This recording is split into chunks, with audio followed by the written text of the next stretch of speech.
Mr. Foster's. Yeah, okay.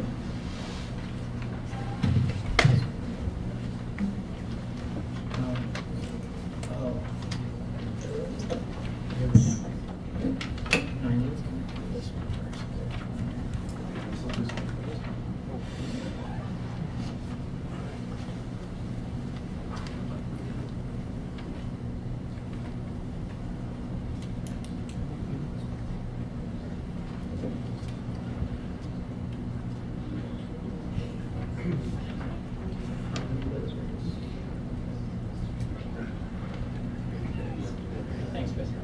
Hey everyone, my name is Bill. I founded LiveTherapy in April of this year. And LiveTherapy is a platform that allows mental health therapists to see their clients for secure video chat sessions from the client's own home. It's a really big problem that we're tackling, very weighty.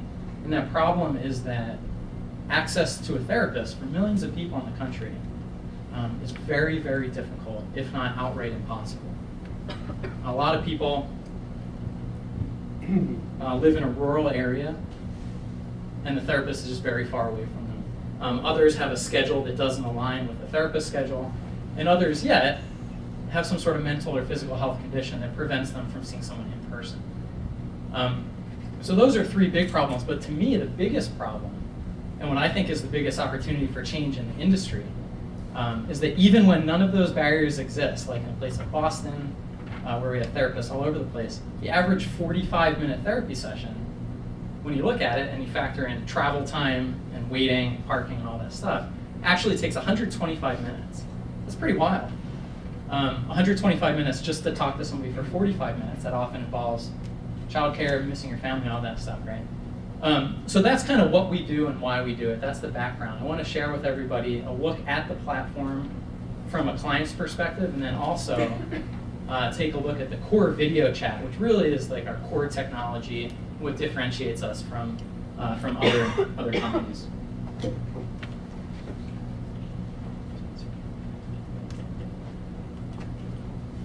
Okay, so we're going to be Chris.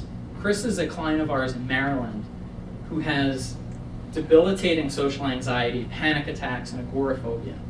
It's so bad that he literally doesn't leave his house.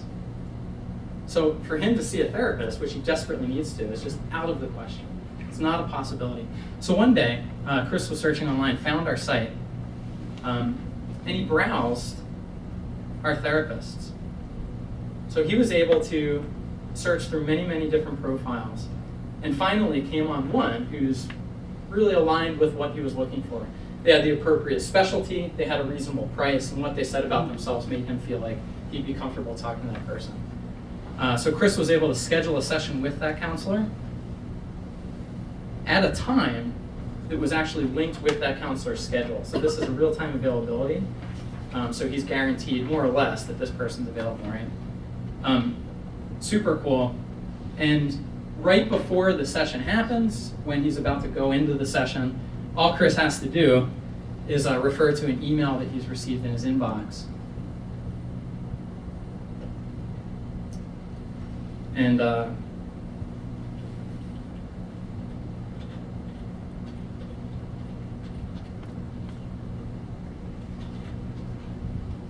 that didn't work at all. Not good at typing with one hand. Well, I'll pass this part, just because I'm not confident that the computer's set up right and I need to switch to another one. But the effect is that Chris clicks a link, goes in, and right like that, he and the counselor meet through video chat, secure face-to-face video chat. And it's really quite simple. Now, when we were looking at video chat, which really was a big requirement for our business, we knew that video chat had been around for a while, but it's been relatively difficult to adapt to healthcare, primarily because of privacy reasons and HIPAA. Skype, for example, is not encrypted across a network, so you really can't use it for healthcare. So I had three main priorities: ease of use, security, and customization ability. And we found that in WebRTC. Who's familiar with WebRTC? Okay, some pretty savvy people here then. It's a very, very, in its infancy, it's an open source project by Google And it's really neat, and that's what we use. So no download required. There's no software or anything. It's browser to browser. It runs on all major browsers and Android and iOS. And it's inherently secure. And the coolest thing about it is that it's totally customizable. So for us, when we look at differentiating our product, we had a client just a couple weeks ago. This is her, Teresa White, and she said, "Hey, look, I want to video chat with my clients who've moved out of the state, and they still want to see me, but I want a platform that looks like me. I don't want to use Skype because it's not secure. I don't want to use something else. I want to use my own platform." So what we've done is created a customized platform for her that matches her graphic design. We've created a custom user interface, and then all sorts of back-end functionality. We have the ability to manipulate as well. So long term, how I see the business model of LiveTherapy going is to equip therapists with these kinds of tools, like video chat, client management, and billing, to ultimately provide them with a way that they can manage their practice in a really modern and efficient way online and get away from paper. Thank you.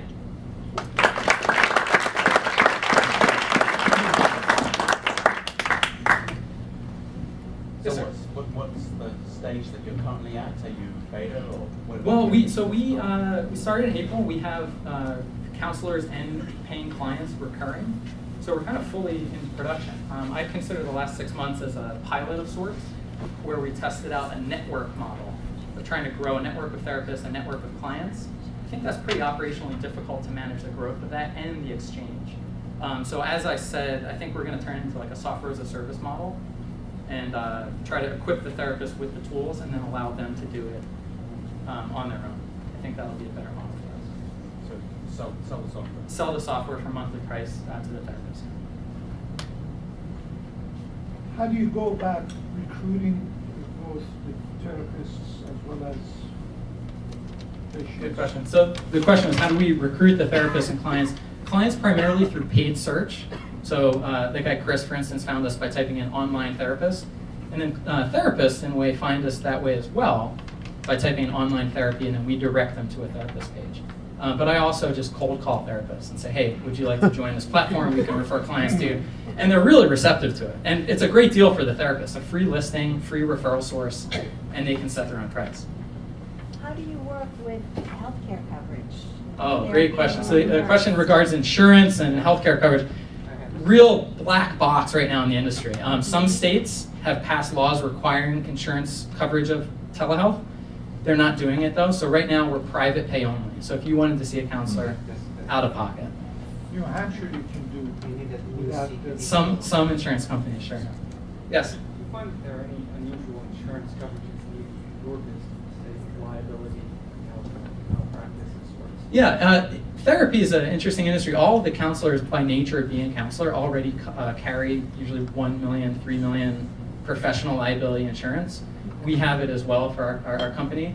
But all of the risk, like officially speaking, is on the therapist. And that's why I think the software as a service model is good for us as well, because we totally push ourselves away from any of the operations of therapy.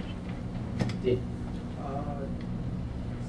What are the barriers to entry for businesses such as this? Oh, barriers to entry, good question. So very, very low.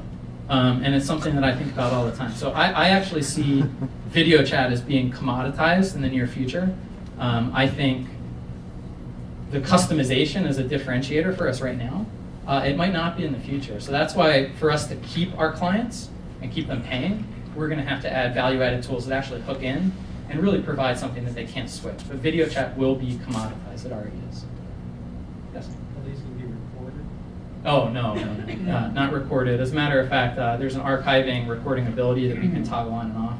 It's toggled off. If somebody wanted to take a camcorder out and record it or screenshot, they could. No, I mean, you could have your session without necessarily keeping notes if you move. Oh, I see. Yeah, the whole issue of recording is a kind of touchy one. Clients would not like to know that their sessions were recorded, because then they could get into somebody's hands if they were ever, the person's computer was lost or something.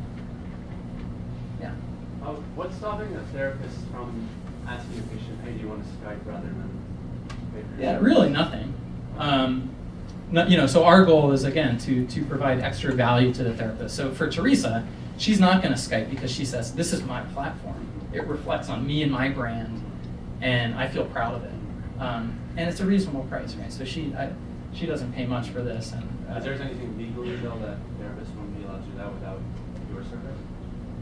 Oh, technically they cannot use Yeah, Skype. okay. Yeah, technically a therapist shouldn't use Skype. No healthcare provider should, but many They shouldn't. legally they shouldn't, but many do because it's so easy. Skype isn't encrypted. Legally, they should. They can lose their license if they use Skype because it's not HIPAA compliant and the data is not encrypted from one computer to the next, and it violates HIPAA. It's totally HIPAA compliant. Yeah. Just kind of addition to that question, what's the revenue model then? Why was it there? Yeah, so the revenue model currently is that we take $15 per session. So Chris, when he sees a therapist, we take $15 as kind of a broker fee. But ultimately, I see us getting to that monthly subscription model where Teresa will pay, $60 a month to have this plus maybe an upfront design fee. But she's off on her own, and we can kind of build her over and over, provide some support if she needs it. But for the most part, accumulate a base of clients that we're billing. And that's kind of the dream of any SaaS company, right? Is to accumulate clients, have easy-to-use software that you can provide minimal support for, and just create recurring revenue. Last question. Okay, last question. Did already ask? In the corner there. So does the WebRTC technology work well on IE or mobile browser like Android or iOS? Is the question, will it work on all those Does devices? it work well in IE, Internet Explorer? Yeah, so WebRTC's worked hard to make it work. Initially Firefox and Chrome, but they have compatibility with IE. Yeah, because I heard that initially Microsoft objected the... Initially, you're right, but it's a wave. And WebRTC, just for everyone in this room, we all use video chat personally and professionally to collaborate. Everybody should be aware of it because the ability to really customize video chat experience and the UI to what you need, consulting, internal communications with clients, anything, it's amazing. And you're not going to get it with GoToMeeting WebEx. You can customize it anything you need. So I support it. You should look into it. And thanks for your time. Really appreciate it.